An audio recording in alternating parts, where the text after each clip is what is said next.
ప్రయత్నం చేస్తారు. అంటే ఏంటి తెలుసా, బయటికి ఒక పవిత్రమైనటువంటి లుక్కు, బయటికి ఒక పవిత్రమైనటువంటి ఒక వ్యవహారాన్ని చూపించి నాలో ఏ పాపము లేదు, నేను కూడా విశ్వాసినే అని చూపించడానికి ప్రయత్నం చేస్తారు. మైకిచ్చి ప్రార్థన చేయరా అంటే వాడు భాష మార్చేస్తాడు, టోను మార్చేస్తాడు. ఎందుకో అర్థం కాదు. అది దేవుడితో నేరుగా మాట్లాడరా అంటే నువ్వు ఏదైనా పౌరాణిక సినిమానా? భాష మార్చేస్తే దేవుడికి అర్థం అవడానికి, లేకపోతే టోన్ మార్చేస్తే దేవుడికి అర్థం అవడానికి. సేవకులు కనబడంగానే వెంటనే కప్పేసుకొని మర్యాద కోసం కప్పితే బాగానే ఉంటుంది, కానీ డ్రామా కోసం కప్పుతున్నాయేమో. సేవకుడు కనబడంగానే మామూలుగా నీ జీవితంలో ఉన్నదాన్ని చూపించుకుంటే పర్లా. ఒకసారి విజయనగరం జిల్లాలో జరిగినటువంటి విషయం, పాలకొండ అనేటువంటి ఊరికి వెళ్తా ఉంటే 2-3 సార్లు వెళ్ళాను ఆ ఊరికి. కొంతమంది కుర్రోళ్ళు నాకు పరిచయం ఉంటుంది. అయితే ఓసారి నేను పాలకొండ నుంచి కొంచెం లోనకి వెళ్తా ఉన్నా. అంటే అడవి లాంటి ప్రాంతం ఉంటుంది. ఆ ప్రాంతాన్ని చూద్దామని మధ్యాహ్నం పూట ఎవ్వరూ ఊహించరు నేను అటు వస్తానని. అయితే అక్కడ 2-3 కుర్రోళ్ళు ఉన్నారు.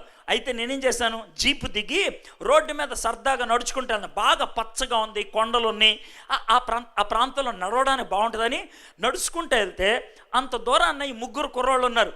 వాళ్ళలో ఒకడు గట్టిగా అనేసాడు, అరే ఎడ్వర్డ్ అన్న వస్తున్నాడు రా అని అన్నాడు. అనగానే ఇంకోటి అన్నాడు, అరే ఇటెందుకు వస్తున్నాడు రా అని అన్నాడు. అని వాళ్ళు నా ఇంకా చూసి వాళ్ళు చేతులు వెనక్కి పెట్టి ప్రైజ్ ద లార్డ్ అనగానే లోన్ నుంచి పొగొచ్చింది బయటికి. చెయ్యి వెనక్కి పెట్టారు, మీకు అర్థమైపోయిన ఉంటుంది. ప్రైజ్ ద లార్డ్ ఎందుకన్నారు మీకు అర్థమైంది. ప్రైజ్ ద లార్డ్లో పొగ కప్పేద్దాం అనుకున్నారు వాళ్ళు. విషయం అర్థమైందా మీకు? ఇప్పుడు మీరు అలాంటి వాళ్ళ మీరు ఆలోచించుకోండి. బయటికి ఏం చెప్పొద్దు, దేవుడు మంచివాడు, మీకు ఉన్నటువంటి పరువుని కాపాడేటువంటి వాడు. మీరు పవిత్రమైనటువంటి పదాలలో పవిత్రతను చూపించుకుంటూ లోన జబ్బుని అలాగా దాచిపెట్టేద్దాం అని అనుకుంటే ఎలా ఉంటుంది? లోన ట్యూమర్ ఉంది, అర్థమైందా? ఆ ట్యూమర్ ఉంటే పైన జండు బామ్ రాస్తే అవుతుందా? లేదు.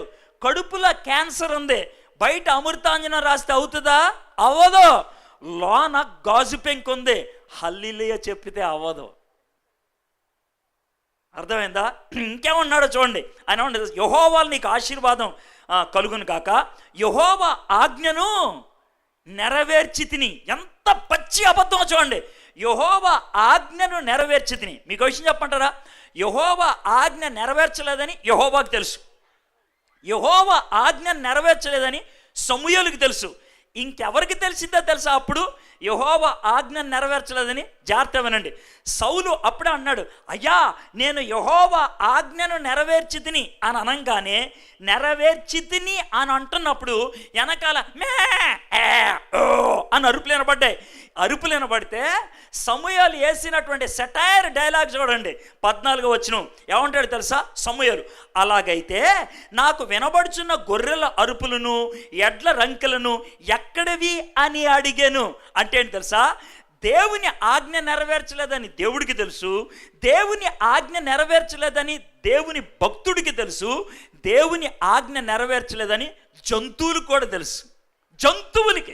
జంతువులు కూడా అప్పుడే ఒక్కసారి రంకేసినాయి, అప్పుడే ఒక్కసారి అరిచేసినాయి. దీన్నే బైబిల్లో ఒక మాట ఉపయోగిస్తారు. ఏంటో తెలుసా? నీ పాపం ఎప్పుడూ నిన్ను పట్టుకుంటుంది. నువ్వు పాపాన్ని దాచిపెడదామని ప్రయత్నం చేస్తే ఆ పాపం నిన్ను బయట పెట్టుద్ది. ఆ పాపాన్ని దాచిపెట్టలేవు. నేనేమన్నాను తెలుసా? లోన దాచిపెట్టేసున్న పాపం ఏదైనా ఉందా? ఒప్పుకోకుండా విడిచిపెట్టకుండా ఉన్నటువంటి పాపం ఏమన్నా ఉందా? దేవుడు ఈ రాత్రి నీతో చెప్తున్న మాట ఏంటి తెలుసా? ప్లీజ్ నాకు గనక అవకాశం ఇస్తే దాన్ని పీకుతా అని అంటే, ఏం లేదు బాగానే ఉంది, చూడు బాగానే ఉంది, ప్రైజ్ ద లార్డ్ అని అంటావా? ఇది వద్దు. దీన్నే నేనేమంటాను తెలుసా? వీటినన్నిటిని చేతలు కావాలి, చెత్త కబుర్లొద్దు. చేతలు కావాలి, చెత్త కబుర్లొద్దు. సౌలు చెత్త కబుర్లు ఇస్తున్నాడు. ఏమని? ప్రైజ్ ద లార్డ్లు, హల్లెలూయాలు, దేవుని చిత్తం చేశామని. కానీ ఏమి లేదో తెలుసా? చేతలు లేవు. అక్కడితో ఆగిపోయిందా? తర్వాత ఏం చేస్తున్నాడు? 20వ వచనం. ఆ తర్వాత సమూయేలు సౌలుని తిట్టాడు. ఏయ్, నువ్వు గాడిదలు పెంచేవాడుగా ఉన్నప్పుడు దేవుడు ఈ స్థాయికి తెచ్చాడయా? రాజుగారిని చంపేమని మనుషులందరినీ చంపమంటే ఎందుకు చంపలేదయ్యా? దేవుడికి నీ మీద కోపం వచ్చిందయ్యా అని చెప్తే సౌలు ఇచ్చేటువంటి జవాబు చూడండి. 20వ వచనం. సౌలు ఆ మాట అనవద్దు, నేను యెహోవా మాట విని యెహోవా నన్ను పంపిన మార్గమును పోయి అమాలేకుల రాజైన అగగును తీసుకొని వచ్చిదిని, కానీ అమాలేకులను నిర్మూలన చేసేదిని. అరే, రాజుగారిని చంపకుండా అమాలేకులందరినీ చంపానంటే ఏమిట్రా అర్థం? నువ్వు చెయ్యాల్సిందే రాజుగారిని చంపడానికి. చదరంగం అంటారు తెలుసా? చదరంగం, చెస్ అంటారు తెలుసా? చదరంగంలో ఒక్కడిని చంపేస్తే గేమ్ అయిపోయినట్లు. వాడిని ఏమంటారు తెలుసా? రాజుగారు అంటారు. రాజుగారికి చెక్ పెడితే, రాజుగారిని లేపేస్తే అవతల ఎంతమంది ఉన్నా కూడా లేచి వెళ్ళిపోవాల్సిందే. ఇంకో మాట ఏంటంటే, అందరూ చచ్చిపోయినా రాజుగారు బతికుంటే ఈడోడిపోలా. ఈడేమన్నాడు తెలుసా? నేను అమాలేకులను అందరినీ చంపేశా, అగగును ఒక్కడనే తెచ్చా. దేవుడు చెప్పిన మాట, రాజుని చంపేయి. ఫస్ట్ రాజు దగ్గర నుంచి ప్రతి వాడిని చంపేయి. కానీ మనోడే ఇచ్చినటువంటి హెడ్డింగ్ ఏంటో తెలుసా? నేను దేవుని మాట విన్నాను అని అంటున్నాడు. అంటే ఆయనకి విధేయత లేదు, అస్సలు లేదు. పైగా ఆయన ఇచ్చేటువంటి సాకు ఏంటో చూడండి, 21 వచనం. అయితే గిల్గాలులో, అసలు ఈ తర్వాత మాట నాకు విపరీతమైన చిరాకు నవ్వు వస్తుంది. గిల్గాలులో తర్వాత మాట ఏంటి చెప్పండి నాకు? ఎవరు దేవుడు అంట? అంటే ఈయనకి దేవుడు కాదా? ఇప్పుడు మీకు అర్థమైపోయిందా? సౌలుకి దేవుడికి కనెక్షన్ తెగిపోయిందని. ఎదుట సమయాలు అంటే గిల్గాలులో నీ దేవుడైన యెహోవాకు బలి అర్పించుటకై జనులు శపితములకు గొర్రెల్లోనూ ఎడ్లల్లోనూ ముఖ్యమైన వాటిని తీసుకొని వచ్చిరని సమూయేలుతో చెప్పినాం. ఇక్కడ 2 విషయాలు చెప్తున్నాడు ఆయన. ఒకటేంటి తెలుసా? నేను తీసుకురాలా, ఎవరు తెచ్చారు?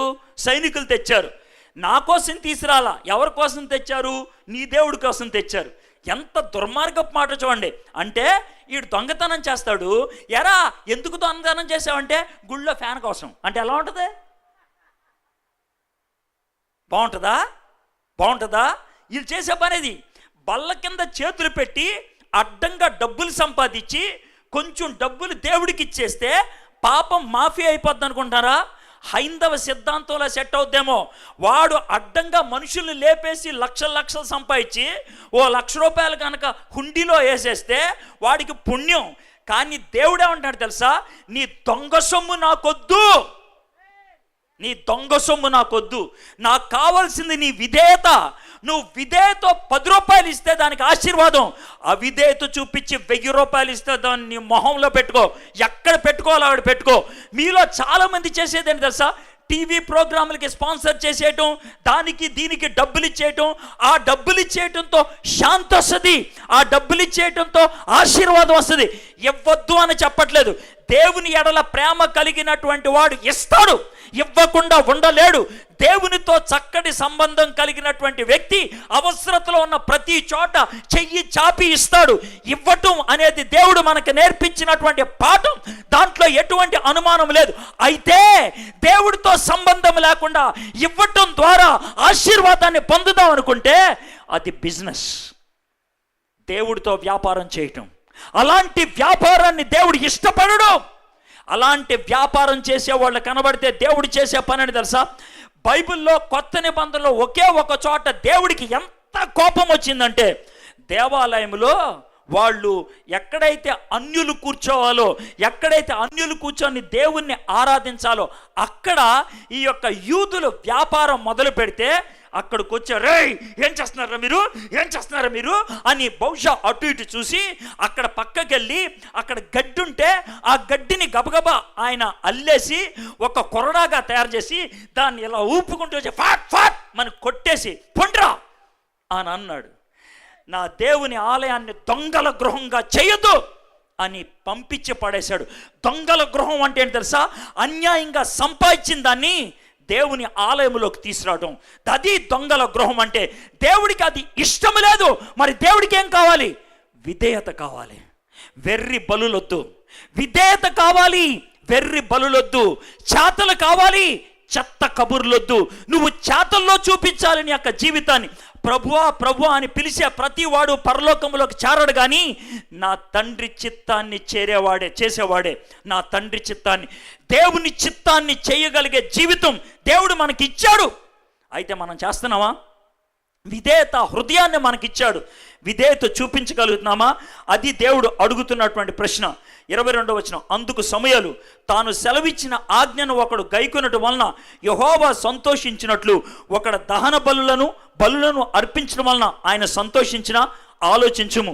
బలులు అర్పించడం కంటే ఆజ్ఞ గైకొనుటయు, పొట్టేళ్ల క్రొవ్వు అర్పించడం కంటే మాట వినుటయు శ్రేష్టము. ఈ ప్రపంచమంతా దేవునిదే. ఇందాక పాట పాడుతూ ఆయన చెప్తా ఉన్నాడు, ఈ ప్రపంచమంతా దేవునిదే.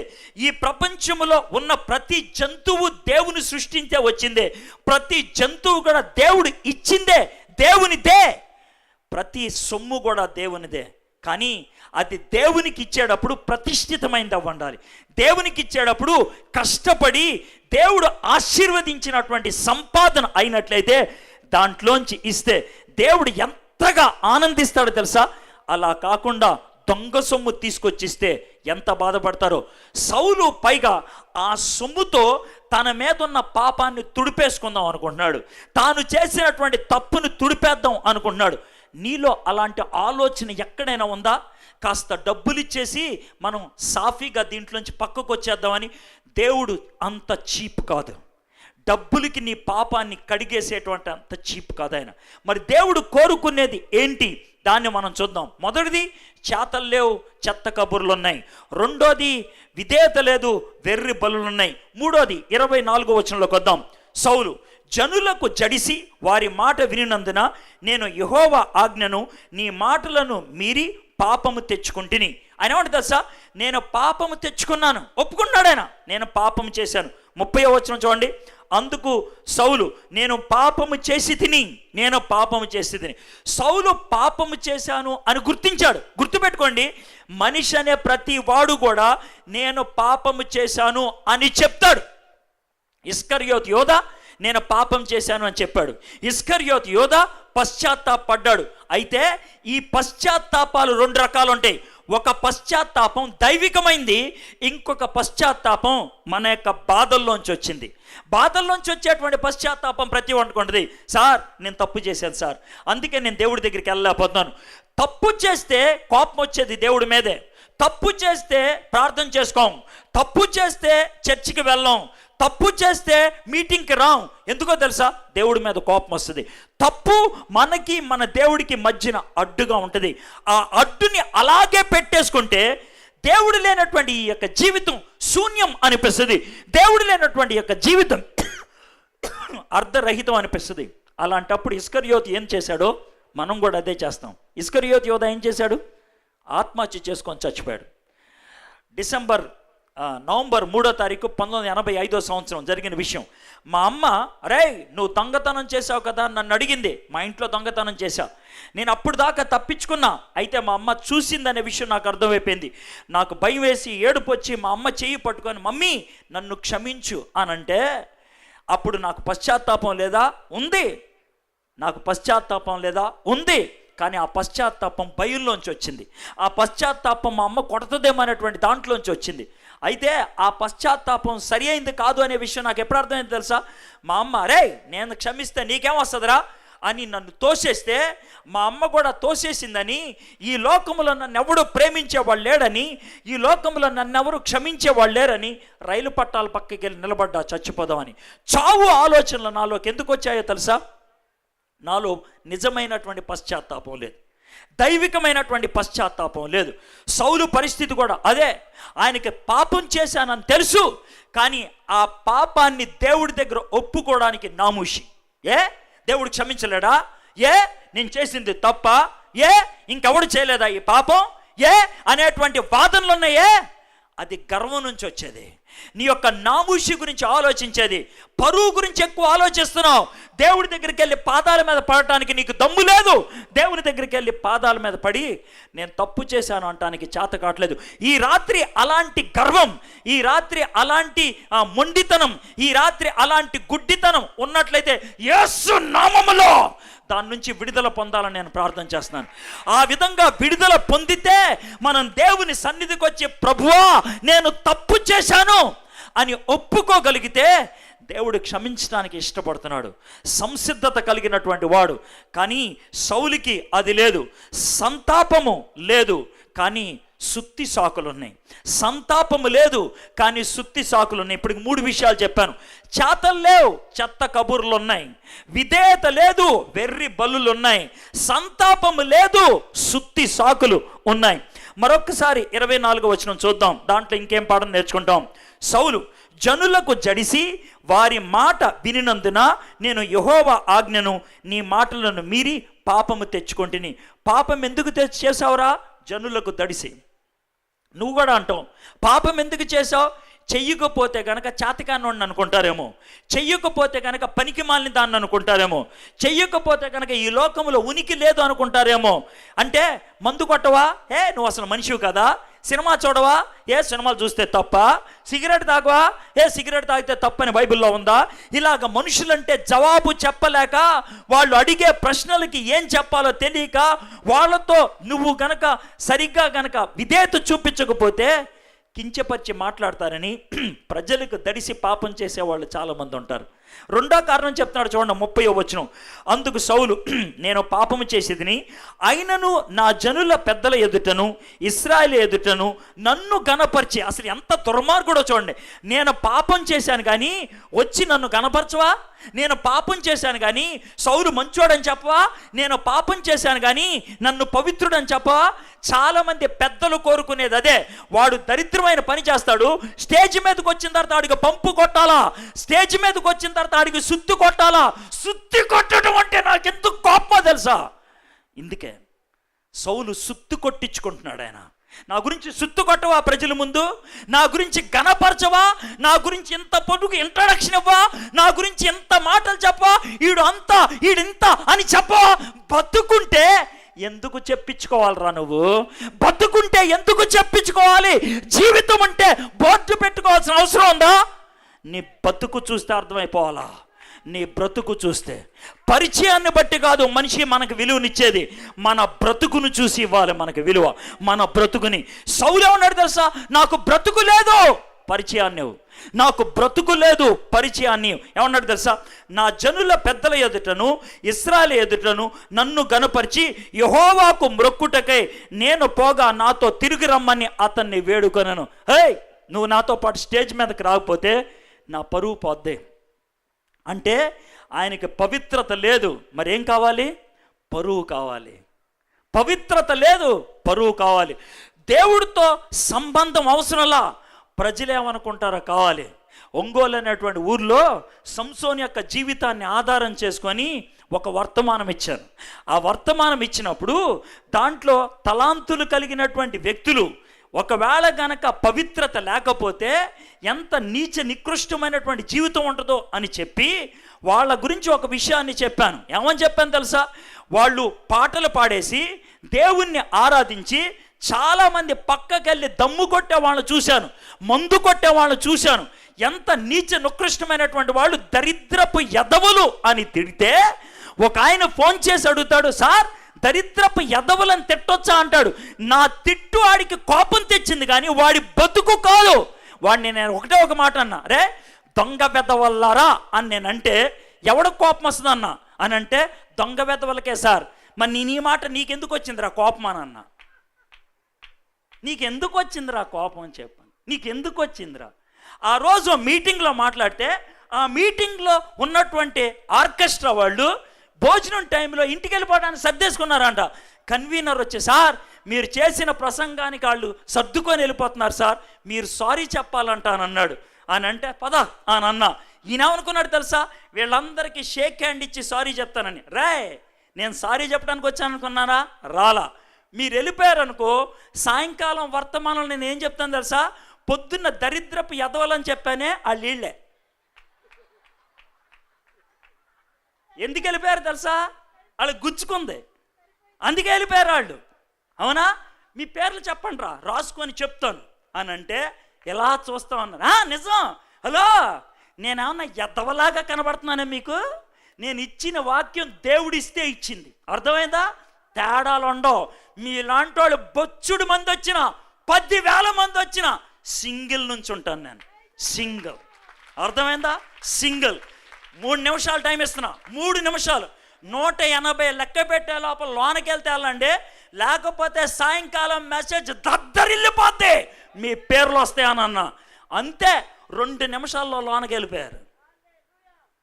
తిడితే నీ కోపం వస్తే సౌలులాగా కాదమ్మా రియాక్ట్ అవ్వాల్సింది. నేనా అని అంటే, గుమ్మడికాయల దొంగ ఎవడరా అంటే భుజాలు తడుకున్నాడంట. నీకెందుకు ఆ బాధ? ఒకవేళ నిజంగా నీలో పాపం ఉంటే దేవుడి దగ్గరికి వెళ్ళి అడుగు, దేవా ఈ తప్పు నాలో ఉంది, నన్ను క్షమించని. దేవుడు గాజు పెంకు చూపించాడంటే అర్థం గొచ్చడానికి కాదు, అనుమతిస్తే పేకడానికి. గొచ్చడానికి కాదు, అనుమతిస్తే పేకటానికి. సౌలు దగ్గరికి సమూయేలు రాత్రంతా దేవుడితో పెనుగులాడి బ్రతిమలాడటానికి వచ్చింది ఎందుకో తెలుసా? సౌలు కనుక అన్నా తప్పైపోయిందే అని అడిగితే ప్రభు దగ్గర సౌలు గురించి ప్రార్థన చేయడానికి. ఈ రాత్రి నీతో ఈ మాటలు చెప్పడంలో నా ఉద్దేశం ఏంటి తెలుసా? నీ మనసులో, సార్ నా పరిస్థితి కూడా అదే సార్, నా గురించి ప్రార్థన చేయమంటే నీ కోసం ప్రార్థన చేస్తా. పరిశుద్ధాత్ముడు నీ జీవితాన్ని మారుస్తాడు. అది విషయం. నీలో గాజు పెంకు గుచ్చడానికి కాదు, గుచ్చుకున్న పెంకుని బయటికి లాగటానికి. చివరగా ఎంత మూర్ఖపు మాట వచ్చేసిందో చూడండి, 23వ మాట. తిరుగుబాటు చేయుట సోది చెప్పుటయను పాపముతో సమానము, మూర్ఖతను అగుపరుచుట మాయా విగ్రహము గృహదేవతలను పూజించుటతో సమానం. యెహోవా ఆజ్ఞను నువ్వు విసర్జించితివి గనుక నీవు రాజుగా ఉండకుండా ఆయన నిన్ను విసర్జించనగా. ఎంత భయంకరమైన స్టేట్మెంట్ వేశాడు దోస. దేవుని చిత్తానికి బదులు నీ చిత్తం చేసుకుందాం అనుకున్నావు. దేవుడికి ఇవ్వాల్సిన స్థానాన్ని నువ్వు పెట్టుకుందాం అనుకున్నావు. సీట్ ఒకటి పెట్టావు, ప్రభా ఈ సీట్ నీకే అని అన్నావు. కొన్ని రోజుల తర్వాత పక్కకు జరవా, నీ పక్కన కూర్చుంటానన్నావు. ఆ తర్వాత ఏమన్నా దేవా లగవా, నాకు ప్లేస్ సరిపోవట్లేదు అన్నావు. దేవుణ్ణి లేపేశావు, నీకు నువ్వే దేవుడు అయ్యావు. సీతయ్య ఆయన ఎవడి మాట వినడు అనేది పొరపాటు. సీతయ్య ఆయన మాట ఆయనే వింటాడు అంటే నేనే విన్నంట. సౌలు పరిస్థితి అది. ఎవడు తెలుసా? హలో నేను డిసైడ్ అయిపా, నాది నాదే అని అంటే, సరే నీది నీదే, దేవుడి దేవుడిదే పా అని వదిలి పడేశాడు. ఈ రాత్రి నువ్వు అలాంటి పరిస్థితుల్లోకి వచ్చావా, నా మాట నాదే అని అంటే దేవుడు చేసిన పని ఏంటో చూద్దాం. ఆ 15వ అధ్యాయం చివరికి వచ్చేయండి, 35వ వచనం. సౌలు బ్రతికిన దినములన్నిటను సమూయేలు అతన్ని దర్శింప వెళ్ళలేదు, కానీ సౌలును గూర్చి దుఃఖాక్రాంతుడాయను మరియు తాను సౌలును ఇశ్రాయేలుల మీద రాజుగా నిర్ణయించినందుకు యెహోవా పశ్చాత్తాపడెను. బస్ దేవుడు సౌలుని వదిలేశాడు, సౌలుతో పూర్తిగా కటాఫ్ అయిపోయాడు అంటానికి రుజువేంటి తెలుసా? సమూయేలు ఇంకెళ్ళదు, పో వదిలే అండ్ వదిలే. నువ్వు బతిమలాడావు, సరే వెళ్ళరా ఒకసారి మాట్లాడన్నా, మాట్లాడటానికి పంపించాను నేను. చివరికి అప్పుడైనా నోరు తెరుస్తాడు అనుకున్నాను, అప్పుడైనా పశ్చాత్తాపడతాను అనుకున్నాను, అప్పుడైనా యెహోవా నిన్ను ఎదుట పాపం చేశాను అని ఒప్పుకుంటాడు అనుకున్నాను. ఒప్పుకోలు, వదిలే. ఆడి పని అయిపోయింది. ఈ రాత్రి దేవుడు ఒకవేళ గనక నువ్వు దేవుని దగ్గరకు వచ్చి, ప్రభా నువ్వు చూపించిన తప్పు నిజమే, నా జీవితంలో చెత్త పరిస్థితి ఉంది, నన్ను క్షమించు అని అడిగితే క్షమిస్తాడు. ఒకవేళ ఈ రాత్రి ఆ మాట కాదన్నావో, బహుశా నీ జీవితంలో ఇదే చివరి అవకాశమేమో, దేవుడు కొట్టిపడేస్తాడేమో నీ పేరు. అలాంటి దుస్థితి నీకు రాకుండా ఉండాలంటే దేవుని సన్నిధానంలోకి వచ్చి, ప్రభువా నన్ను క్షమించు అని అడుగుతావా? సౌలు ఎంత దిక్కుమాలిన చావు చచ్చిపోయాడంటే, 1 సమూయేలు గ్రంథం 31వ అధ్యాయంలో సౌలుకి దెబ్బలు తగిలాయి, శత్రువులు చంపడానికి వస్తున్నారు. అయితే ఆయనకి సహాయం చేయడానికి ఎవరు లేకపోతే వాడు కనబడ్డాడు, రే బాబు కొంచెం పొడవా, నన్ను చంపవా అని అంటే, ఎందుకు సార్ అన్నాడు. సున్నతి లేని వాడి చేత పొడిపించుకోవడం నాకు ఇష్టం లేదురా, నువ్వు పొడవరా అంటే, నేను చంపను సార్ మిమ్మల్ని చంపితే నాకేమవుతుంది సార్ అని ఆడు పొడుచుకొని చచ్చిపోయాడు. సౌలుకి ఏం చేయాలో అర్థం కాక ఒక కత్తిని భూమిలో దింపేసి ఎగిరి దూకుదాం అనుకున్నాడు. దూకితే కత్తి ఇలా పైకి పొడుచుకుంది, చావట్లా, రక్తం కారిపోతుంది, నొప్పి వస్తుంది. ఎవడో వస్తారు, బాబు చూడరా గుచ్చుకుపోయిందిరా, ప్లీజ్ రా, కత్తి తీయమని అడగట్లేదురా, పొడిచి చంపారు నన్ను, ప్లీజ్ నన్ను పొడిచి చంపావు. అపరాధ భావం ఎంత ఎక్కువైపోయిందంటే, గుచ్చుకున్నటువంటి ఆ గాజు పెంక ఎంత ఘోరం అయిపోయిందంటే, చచ్చిపోవాలని అరుస్తున్నాడు. ఆడెవడో వచ్చి చంపేశాడు ఆయన్ని, సౌలుని. సౌలు చచ్చిపోయాడు, అయిపోయింది అని అనుకుంటాం కథ. కానీ దావీదు రాజు అయిన తర్వాత అసలు సౌలుని ఎవడరా చంపింది, సౌలుని ఎవడరా చంపింది అని గట్టిగా అరుస్తూ తిరుగుతుంటే ఒకడు ఏమనుకున్నాడేమో, సార్ నాకు తెలుసు సార్ అన్నాడు. ఎవర్రా నువ్వు అని అన్నాడు. వాడు ఇచ్చే జవాబు ఏంటో మీరు చూడండి. 2 సమూయేలు గ్రంథం 1వ అధ్యాయం, 2 సమూయేలు గ్రంథం 1వ అధ్యాయం 8వ వచనం చదువుతున్నాను. 8వ వచనం, నువ్వెవడవని అతడు అడగగా నేను అమాలేకుడినని చెప్పి తిని. ఎవరంటండి అతను? అమాలేకుడు. 15వ అధ్యాయం 3వ వచనం గుర్తుందా మీకు? దేవుడు ఏమని చెప్పాడు? అమాలేకులందరినీ చంపే అన్నాడు. అంటే మనోడు చంపాడా? చంపలా. ఆయన్ని చంపు అని అంటే చంపలేదు, ఆడు ఈయన్ని చంపేశాడు. ఈ రాత్రి మీకు స్పష్టంగా ఒక మాట చెప్తున్నాను. ఏమని తెలుసా? రూతు గ్రంథం చెప్పినప్పుడు మీకు ఈ మాట చెప్పా, 1 సమూయేలు గ్రంథం చెప్పినప్పుడు మీకు ఈ మాట చెప్పా. ఈ రాత్రి మరొక్కసారి ఈ మాట చెప్తున్నాను, 3వసారి ముక్కాములలో ఈ మాట చెప్తున్నాను. ఏంటా మాట చెప్తున్నాను తెలుసా? దేవుడు నీలో ఉన్నది ఏదైనా ఇది ఈ రాత్రి వదిలేయ్, ఈ రాత్రి విడిచిపెట్టు, ఈ రాత్రి ఒప్పుకో అని మీతో చెప్పితే, దాన్ని విడిచిపెట్టకపోతే, దాన్ని ఒప్పుకోకపోతే, దాన్ని వదులుకోవడానికి ఇష్టపడకపోతే అది నిన్ను చంపేస్తుంది, అది నిన్ను చంపేస్తుంది, అది నిన్ను ఈ లోకములా లేకుండా నాశనం చేస్తుంది. అమాలేకీయుల్ని చంపరా అంటే చంపలేదు, అదే అమాలేకీయుడు అతన్ని చంపేశాడు. ఈ రాత్రి నీకున్న తాగుడా, నీకున్నటువంటి జూదమా, నీకున్నటువంటి వ్యభిచారమా, నీకున్నటువంటి చెత్త మాటలా, నీకున్నటువంటి చెత్త బుద్ధా, నీకున్నటువంటి చెత్త అలవాట ఏదైనా సరే నీ మనసుల్లోకి వస్తే, ప్రభు అది వదిలేయ్ ప్లీజ్, అది వదిలేయ్ అని దేవుడు చెప్తే దాన్ని వదిలేయ్. ప్రభా ఇదిగో నీ ఎదుటి నేను ఒప్పుకున్నాను ప్రభా, ఇది నాకుంది, ఈ చెత్త బుద్ధి నాకుంది, ఈ చెత్త అలవాటు నాకుంది, ఈ చెత్త సంబంధం నాకుంది, నన్ను దీని నుంచి విడిపించు ప్రభా అని అడిగితే ఆ ముళ్ళు తీసేది ఆయనే, ఆ ముళ్ళు తీసేది ఆయన. ముళ్ళు తీయటం ఆయన పని. నువ్వు చేయాల్సింది ఒకటే, అనుమతిని ఇవ్వటం. సౌలు అనుమతి ఇవ్వలేదు, ఆ ముల్లే ఆయన్ని గుచ్చి చంపేసింది. ఈ రాత్రి నిన్ను నీ ముళ్ళు చంపేయకూడదు అనుకుంటే ఆ ముళ్ళుని దేవునికి చూపించు. ఇదిగో ప్రభా ఇదే నాలో ఉన్న ముళ్ళు, ఇదే ప్రభా నాలో ఉన్నటువంటి చెడ్డది, దీన్ని తీసే అని అడుగు. ఇది సౌలు పరిస్థితి. మనం సౌలుతో పాటు 2వ వ్యక్తిని చూడాలి. ఎవరిని? దావీదుని. సౌలుకి దావీదుకి సంబంధం ఏంటంటారేమో. సౌలు గాడిదలు పెంచుకునేవాడు, రాజయ్యాడు. దావీదు గొర్రెలు పెంచుకునేవాడు, రాజయ్యాడు. సౌలు మా కుటుంబం అంతా చిన్నది అన్నాడు, దావీదు మా ఇంట్లో నేను చిన్నోణ్ణి అని అన్నాడు. అందరూ కూడా దావీదుని అసలు లెక్కేయలేదు, అడవిలో ఉన్నటువంటి వ్యక్తిగా లెక్కేశారు. కానీ దేవుడు దావీదుని ఏర్పరిచాడు.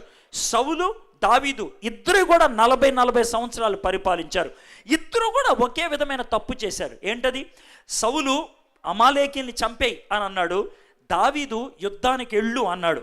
దావీదు యుద్ధానికి వెళ్ళలేదు, వెళ్ళమన్న చోటకి వెళ్ళలేదు, చెయ్యమన్న పని చేయలేదు. ప్రతి రాజు చేయాల్సిన పని అది ఆయన చేయలేదు. బజ్జీలు ఎక్కువ తినేసి మేడ మీద తిరుగుతున్నాడు ఆయన. అరక్క తిరుగుతూ ఉంటే ఎవరో ఒక అమ్మాయి స్నానం చేస్తూ ఉంటే పక్కకి వెళ్ళొచ్చు కదా, వెళ్ళలేదు.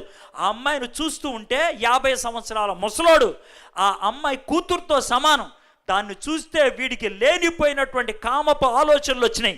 తట్టుకోలేక కిందకు వచ్చి ఆ అమ్మాయిని పిలిపించుకొని వ్యభిచారం చేసి స్నానం చేసేసి డెట్టాలతో కడుక్కొని పంపించేశాడు.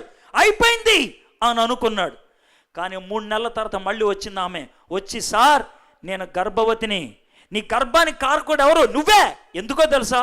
నా భర్త నన్ను వదిలేసి 6 నెలలు అయిపోయింది, నా భర్త యుద్ధానికి వెళ్ళాడు అని అంటే భర్తని తెప్పించి మాఫీ చేద్దాం అనుకున్నాడు ఆయన. అయితే అవ్వలేదు, భర్తని చంపేశాడు.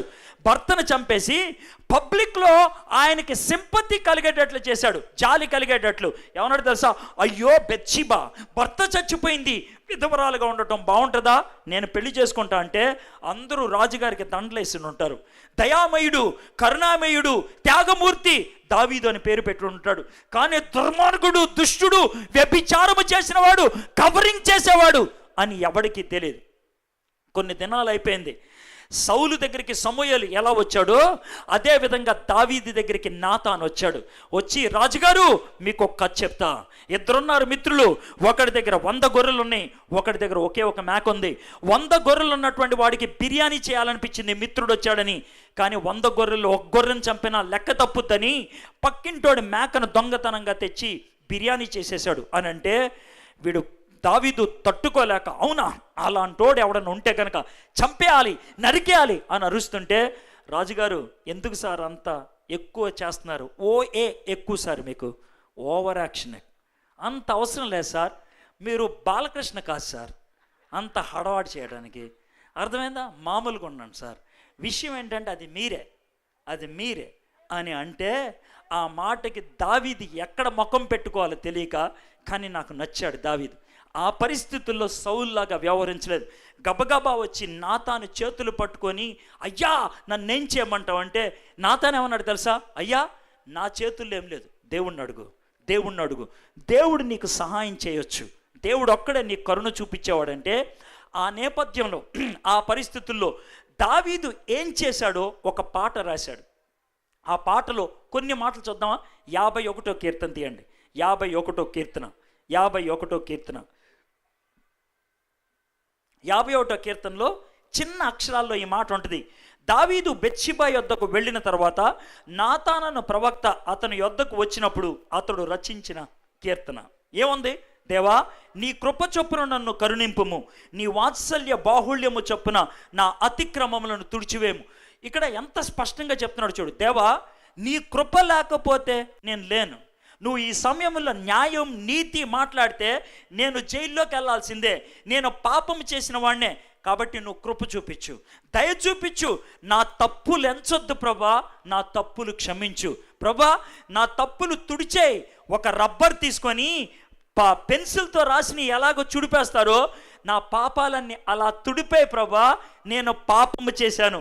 3వ వచనం, నా అతిక్రమములు నాకు తెలిసే ఉన్నవి, నా పాపం ఎల్లప్పుడు నా ఎదుట ఉన్నది ప్రభా, నా ఎదుట నా పాపం అని, ఎక్కడికి వెళ్ళినా నా పాపమే నాకు గుర్తొస్తుంది, నా పాపం నా ఎంట నీడలాగా వస్తుంది, నేను దాటిపోలేను. బయటికి హుషారుగా కనబడచ్చు, బయటికి సరదాగా కనబడుతూ, బయటికి రాజులాగా వ్యవహరించవచ్చు, కానీ లోన కాదు, లోన పరిస్థితి అలాగ లేదు.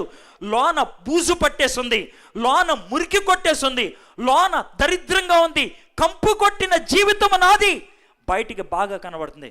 నన్ను క్షమించవా అని అడుగుతున్నాడు.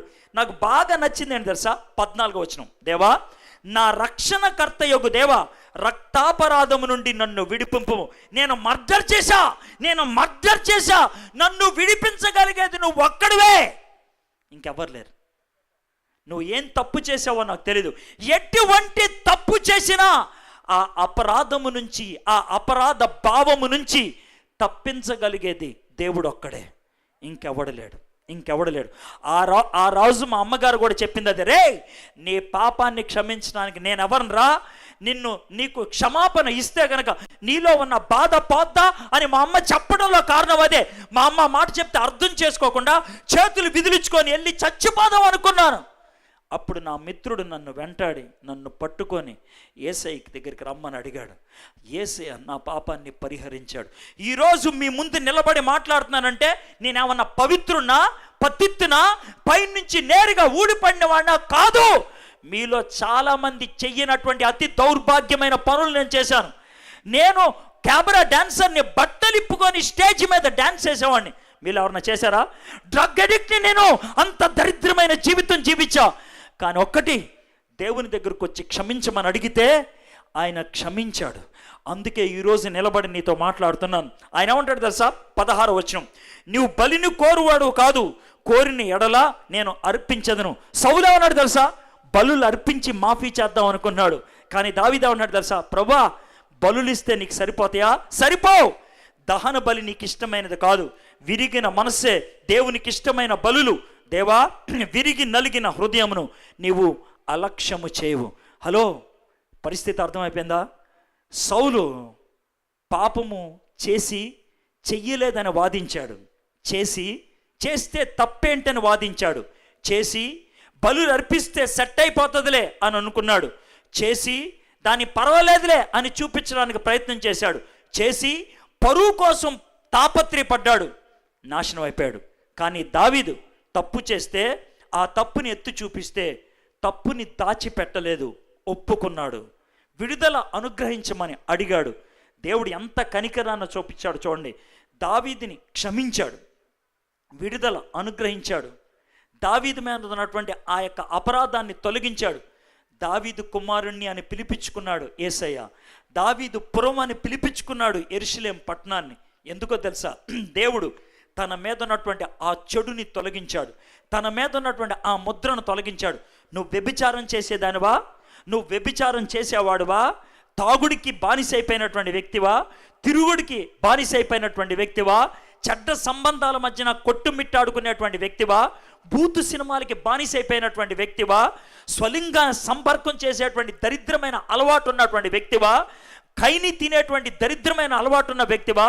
ఎవరైనా సరే యేసయ్య దగ్గరికి వచ్చి, యేసయ్య నన్ను క్షమించు, నన్ను ఈ పాపము నుంచి విడుదల అనుగ్రహించు అని అడగటానికి ఇష్టపడితే, దావీదును క్షమించినటువంటి దేవుడు ఈ రాత్రి నిన్ను క్షమించడానికి ఇష్టపడుతున్నాడు. దావీదుని విడిపించినటువంటి దేవుడు ఈ రాత్రి నిన్ను విడిపించడానికి ఇష్టపడుతున్నాడు. దేవా, ఈ గాజు పెంకు పీకవా అని అడిగితే పీకే దేవుడు ఆయన, తొలగించేటువంటి దేవుడు. ఈ రాత్రి యేసయ్య దగ్గరకు వచ్చి, యేసయ్య నన్ను క్షమించు, నా పాపాన్ని తొలగించు అడుగుతారా? తల్ల వంచండి, కళ్ళు మూసుకోండి. తల్ల వంచండి, కళ్ళు మూసుకోండి. ఒక్క క్షణం మనం మౌనంగా ఉందాం. ఒక్క క్షణం మనం మౌనంగా ఉందాం. ఆ మౌన సమయంలో ఏం జరుగుద్దో మీకు చెప్తాను. మీరు వినినటువంటి మాటలు మీ హృదయంలో సర్దుకుంటూ ఉంటున్నప్పుడు చాలామందికి కలత కలుగుద్ది, ఇబ్బంది కలుగుద్ది, నొప్పి కలుగుద్ది, ఆందోళన కలుగుద్ది. ఈ నొప్పి, ఆందోళన, కలత పరిశుద్ధాత్ముడు కలిగించేది, దేవుడు ప్రేమించి కలిగించేటువంటిది. ఆ ఆందోళన నువ్వు మాఫీ చేయడానికి ప్రయత్నం చేయొద్దు. ఆ ఆందోళనని నొక్కి పడేయడానికి ప్రయత్నం చేయొద్దు. నువ్వు చేయగలిగేది ఒకటే, దావీదులాగా చేయి. ప్రభా, నా పాపం నాకు కనబడుతుంది ప్రభా, నా దోషం నాకు కనబడుతుంది ప్రభా, నేను చేసినటువంటి దరిద్రమైనటువంటి పని నాకు కనబడుతుంది ప్రభా, నన్ను క్షమించు ప్రభా, నన్ను క్షమించు ప్రభా, నన్ను క్షమించు ప్రభా, నన్ను క్షమించు ప్రభా, నా మీద ఉన్నటువంటి అపరాధాన్ని తొలగించు ప్రభా, నేను చేసినటువంటి ఆ పాపపు భావాన్ని నాలోంచి తొలగించు ప్రభా, పవిత్రునిగా చేయ ప్రభా, శుద్ధ హృదయాన్ని నాకు కలిగించు ప్రభా అని అడుగు. దేవుడు అనుగ్రహించడానికి ఇష్టపడుతున్నాడు.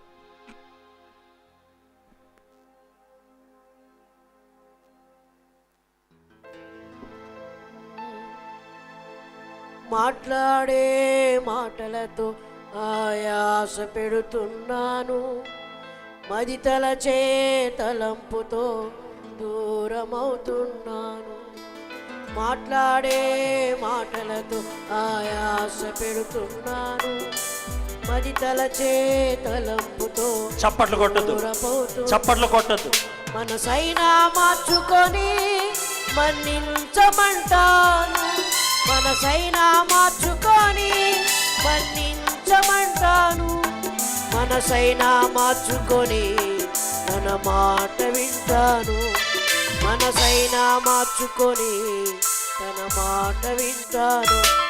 బతికించుకుంటాను నా యేసునాథుని, బ్రతిమాలుకుంటాను నాలోనే ఉండమని.